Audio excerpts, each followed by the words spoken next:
in a magazine called Inside Israel, the August 1996 edition. Now, this is an Israeli source, a Jewish source.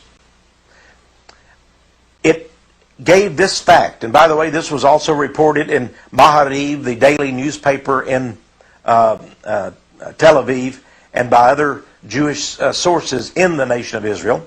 Let me just read a little bit to you here. It says, on May 3rd, 1996, Tel Aviv police raided an apartment joined by reporters from the state-run television news program and the daily newspaper Devar Rishon. They found a bizarre scene.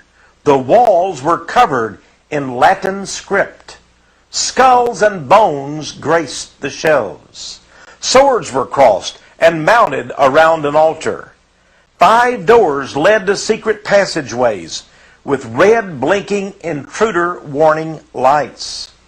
The news report the next day announced, quote, the apartments were used for ceremonies by the Freemasons, an organization whose membership, and we're talking about Israeli membership, Jewish membership, whose membership boasts cabinet ministers and high-ranking army officers. Fascinating. Goes on to say that in spring of 1994, 2 other Israeli publications, Yediat Aronot and the Shishi, published long articles about Freemasonry in Israeli society. Both newspaper reports agreed that Prime Minister, that is the late Prime Minister, Yitzhak Rabin, had been a Mason since the 1960s, and that in 1976, Rabin presided over a large Masonic convention in Jerusalem. Benjamin Netanyahu, the Prime Minister, was also said to be a Mason.